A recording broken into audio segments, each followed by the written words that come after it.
Matematik SPM melibatkan algebra. Let's go!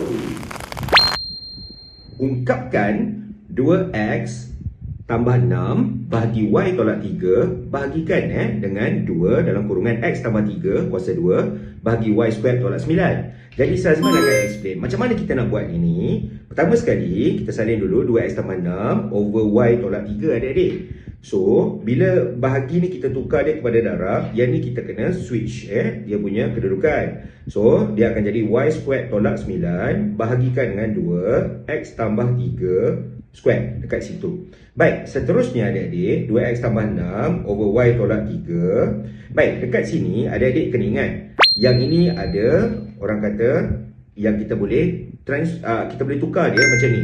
A kuasa 2 tolak B kuasa 2 secara umum adalah A tolak B, okey, darab A tambah B. So dekat sini adalah y square tolak 3 square, yang ini, bahagian ini. So dia akan jadi adik-adik y tolak 3 dan y tambah 3 dekat situ. Bahagikan dengan 2x tambah 3 square. Okey. Alright. Seterusnya kita kena cuba macam faktorkan lagi. Macam mana kita nak faktorkan lagi? Okey, dekat sini adik-adik nampak kan kita ada 2. So adik-adik boleh keluarkan 2 dan dia akan jadi x tambah 3 over y tolak 3. Okey, and then kita salin balik y tolak 3, y tambah 3 over 2x tambah 3 square.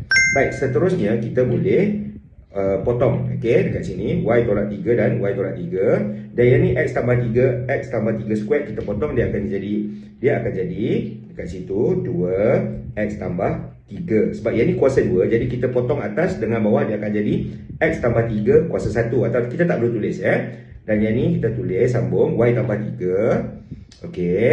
Dan seterusnya dekat sini dah potong, so ni akan jadi 2 over 1. Okey, yang ini pun kita boleh potong adik-adik. Dan seterusnya jawapan akhir akan jadi y tambah 3 over x tambah 3. Yes!